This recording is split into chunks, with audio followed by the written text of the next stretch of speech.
Hi, I'm Maggie Kelly from Satsang House and the Life Illuminated podcast. I'm happy to see you and have you here today. And today I wanted to talk a little bit about meditation and mindfulness and why would you even care? Why would you even want to? What's the big hoopla about meditation and mindfulness? And I don't know if I've told you this before, but I have been meditating now for about 11 years. I was extremely stressed out. I was a mom at the time. My kids were super young. They were 3 and 6. And I was completely stressed out. And I knew that it was not a way I wanted to continue to live. I knew that there had to be something different that I could do, some way of being that I could shift into, that I would actually like who I am and not be so impatient and argumentative and bitter or angry. And I think most of all of that just came from my stress, just the stress of being a mom with 2 kids running around crazy every day, all day, and not taking time to just stop and rest and calm myself down. And so there are a couple different types of meditation. Actually, there's a lot of different types of meditation, but I'm going to talk about 2 of the more common ones today. One being Vipassana meditation. And Vipassana meditation seems to be the one most people want to talk about, that it's really about insight, gaining insight into yourself. But Shamatha meditation is the meditation really of stopping, just stopping. There's a story in Zen circles about a man on a horse, and the horse is galloping as fast as it can down the street. Seems to be very much on purpose and on its way to somewhere super, super important. And one of the men standing on the side of the road says, "Well, where are you going?" And the man on the horse says, "I don't know. Ask the horse." And I think we're like that. We're in such a big, big hurry that we don't oftentimes even know where we're going. We're kind of being taken in life. We're taken down the road in life. Life kind of is living us. And we haven't really stopped to start to ask ourselves, what do I really want? What am I doing here? How am I best suited to use my gifts and talents to serve humanity? Because I know that I, for one, am not a person who wants to wake up on my deathbed and look back at my life and say, I wish I had. Like, I wish I did it differently. I wish I didn't do this. I wish I did do that. I, for one, want to be somebody who has lived a life full out. I want to be spent on my deathbed. Like, wow, I lived a full life and I was on purpose. I didn't just get taken through life. So part of the art of meditation really is to stop. Because otherwise, when we don't, it's that horse becomes sort of like what they call in Buddhism habit energy, where you're just doing it because that's what you did yesterday, and that's what you do tomorrow. And we sometimes don't even question what we're doing. We just do it. And so it's interesting because when we're caught in that habit energy, we're struggling all the time. It's, even in our sleep. Sometimes I have clients who come to me who really have a terrible time trying to get to sleep or stay asleep overnight, or they wake up and they don't feel rested from the sleep they did have. And for most of us in this very, very stressful life and world we live in, with instant information at our fingertips and our cell phones, we're really restless. We're struggling all the time with these habit energies, and we're kind of at war within ourselves. So it's no small wonder that we would be short-tempered or interrupt others, or the kinds of things I described the way I felt like I was being. So we really need to learn the art of stopping, and stopping our thinking, stopping our habit energies, stopping our emotions, stopping our forgetfulness, stopping the quick reaction. I like to tell my clients, that the most beautiful part of meditation is to be able to build in the pause, where we end up, instead of reacting all the time, we end up responding. So the very nature of what we're doing is calmer and more relaxed. Because when we allow emotions to just rush in and they take us over, almost like hook us by the neck and take us down the street, it's impossible to have peace. It's impossible to find tranquility. We'll run around the house and maybe turn on the TV and then flip a few channels and then turn it off, and then maybe go to the kitchen and open the fridge and look in there, grab something to eat. And then maybe we'll, turn on the TV again, or maybe we'll listen to music, or maybe we'll make a phone call, but we're never really at rest. It's that restlessness and those habit energies, which I believe is responsible for all kinds of cravings and addictions in our society. Those of us who are constantly looking for something to fill the void, or feeling the need to be busy all the time, fill the silence with something, whether that's food or alcohol or shopping or gambling. It doesn't really matter. It's, in my opinion, it's the habit energies that cause this craving, this consistent and constant craving for something more all the time. So, how do we stop?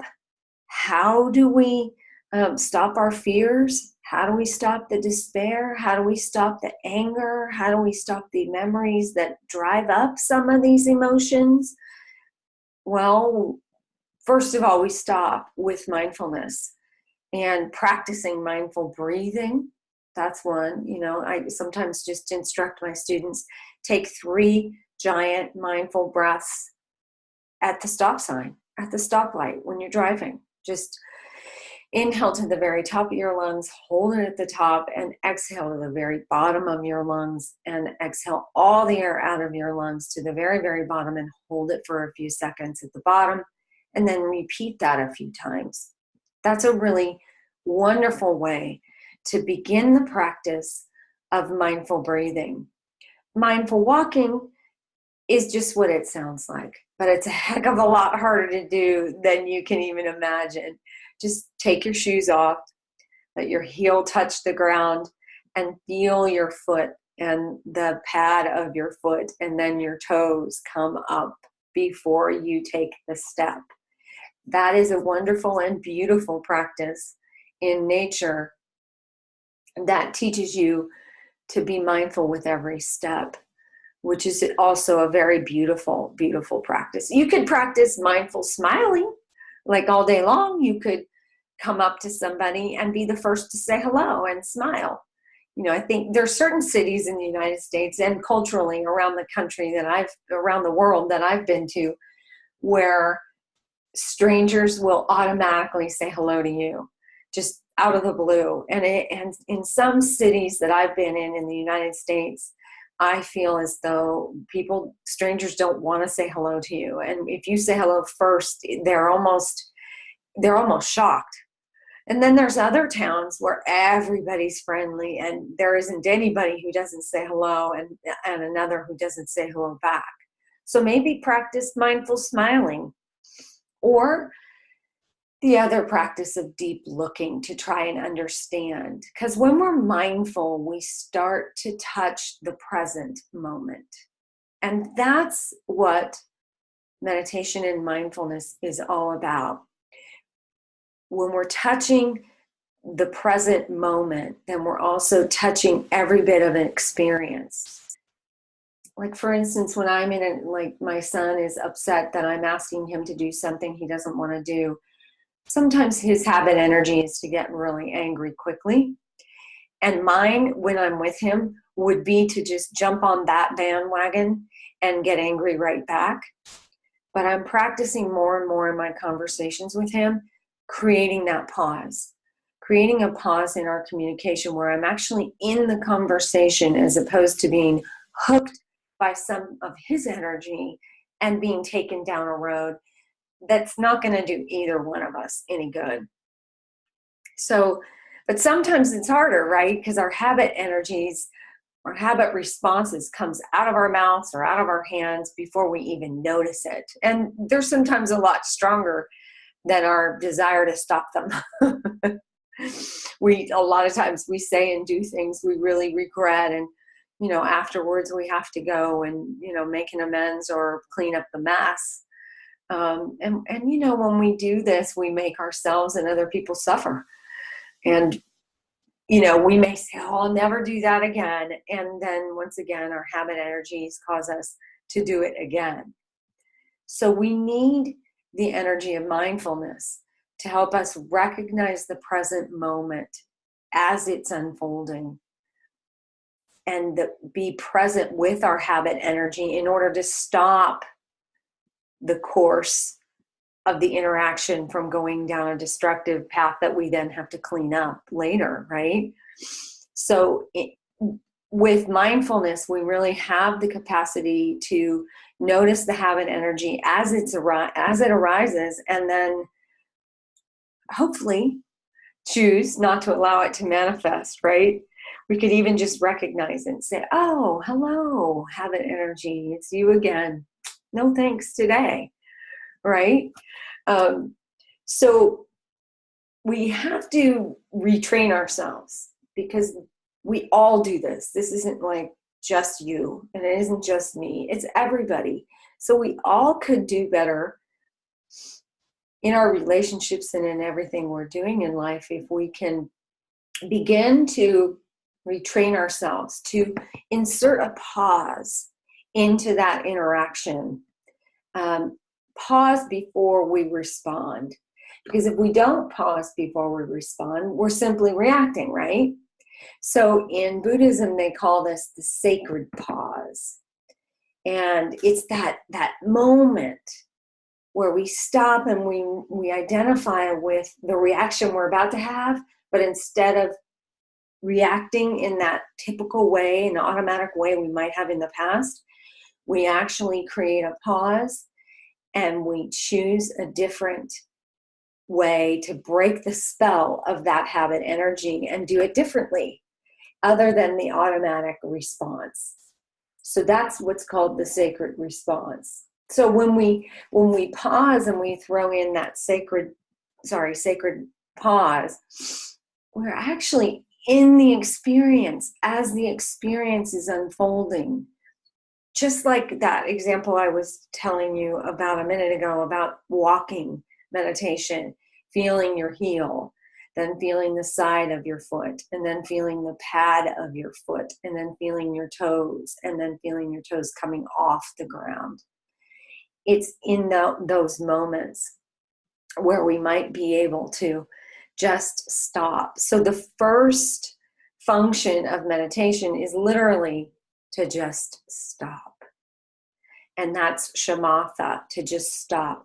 And it's funny because I have taught in high schools before, meditation and mindfulness in high schools.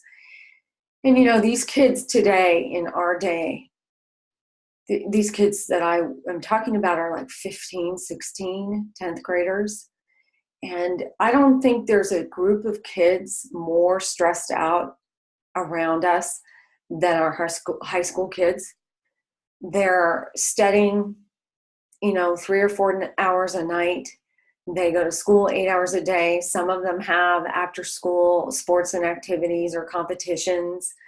Maybe you get to have dinner with them. Maybe they have a few chores like feeding the dogs or taking the garbage out. Then they go to sleep and they get up and they do it all over again, on top of the whole social piece that our kids are going through. So these kids, my 10th grade kids, when I started to teach them how to meditate, I I looked around the room because I instruct them to close their eyes and just settle in and just stop, right?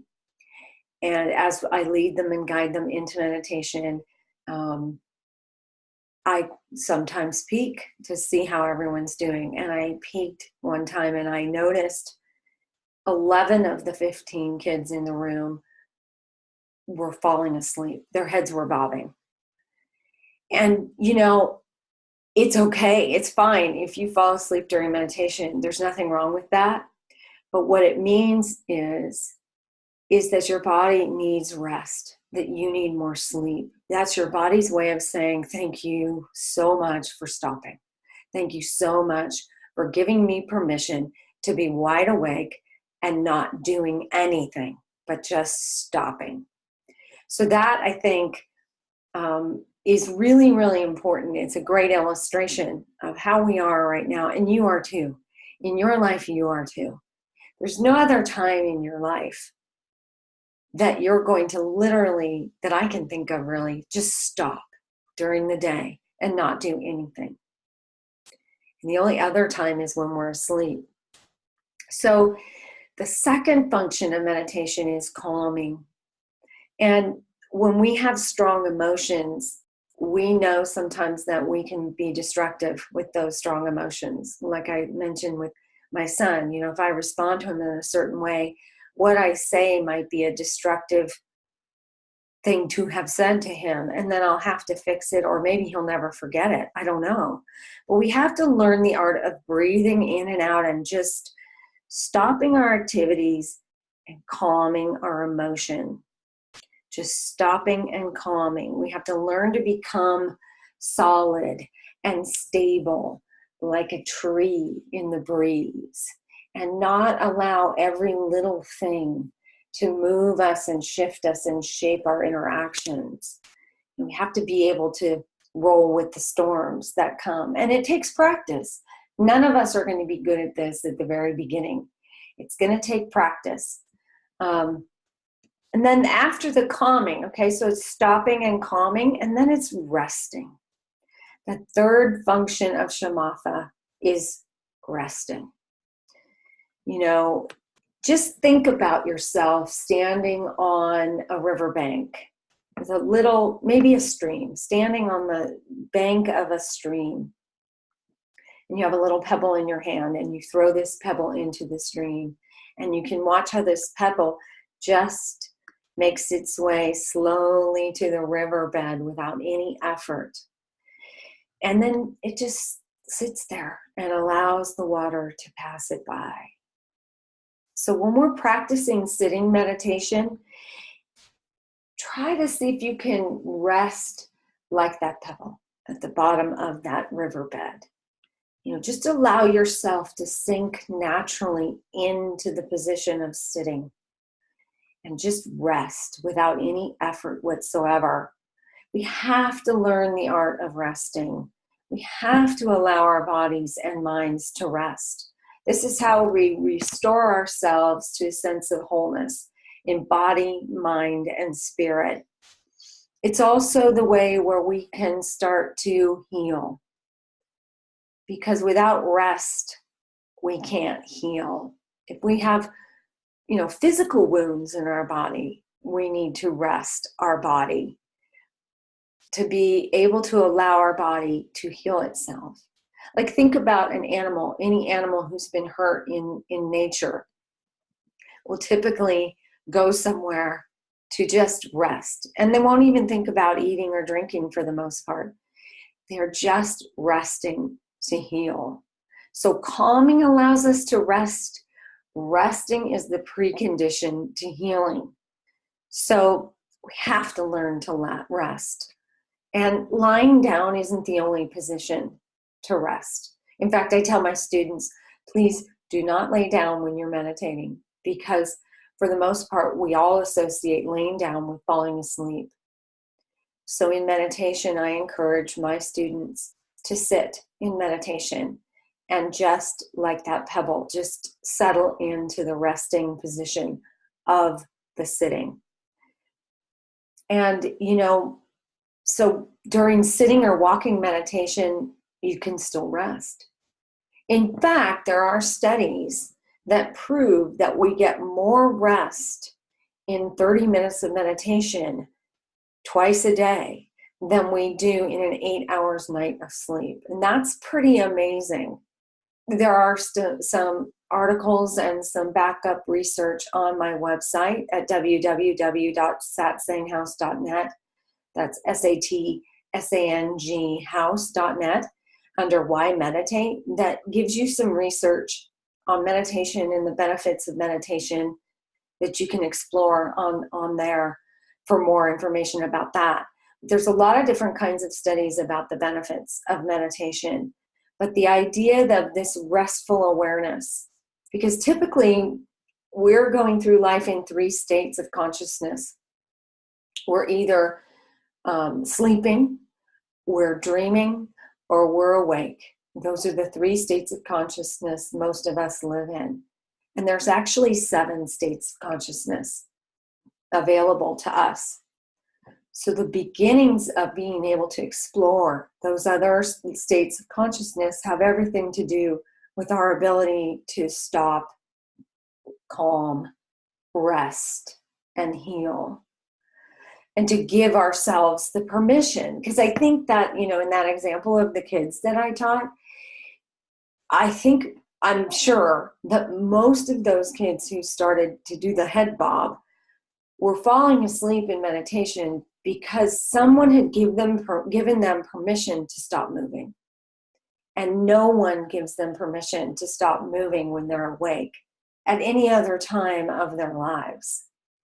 So meditation doesn't have to be hard work. In fact, it's the opposite, right?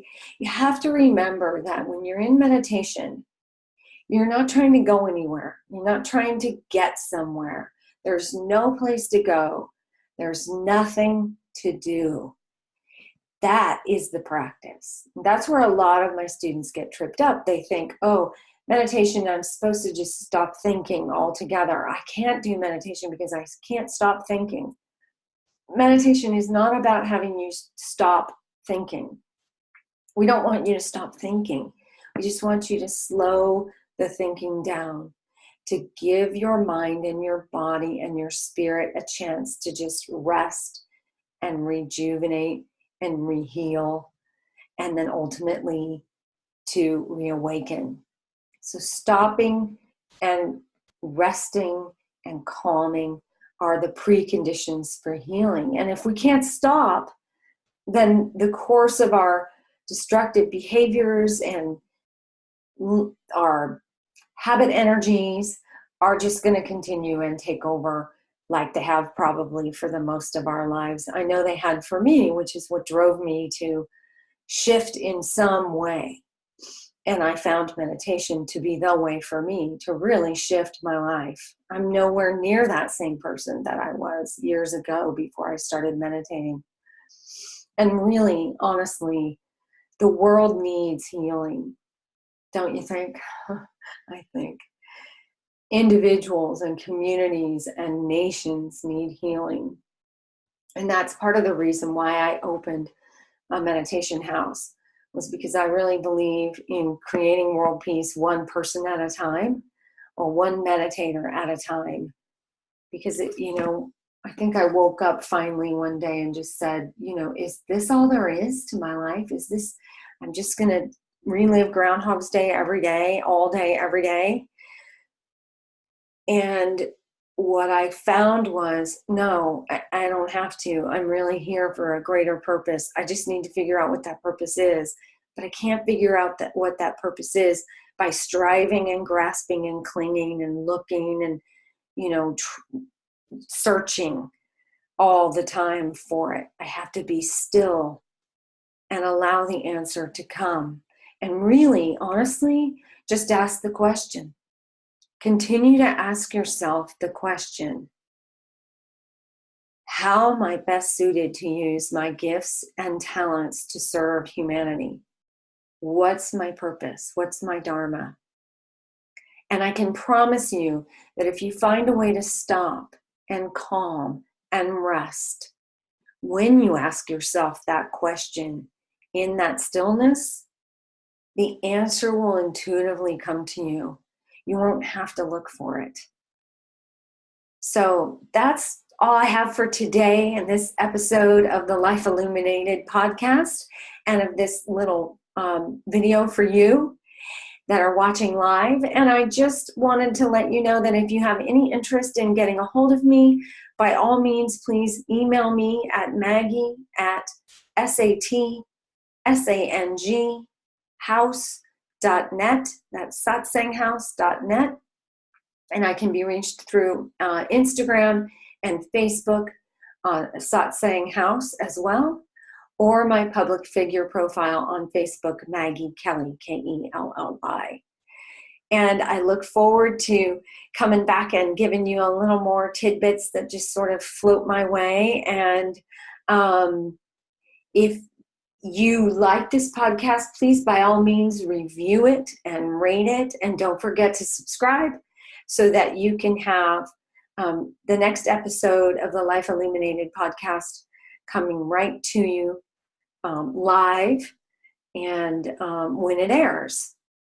And in the meantime, here's to living a life illuminated. I'm Maggie Kelly. Thanks for joining me. Have a beautiful, beautiful day.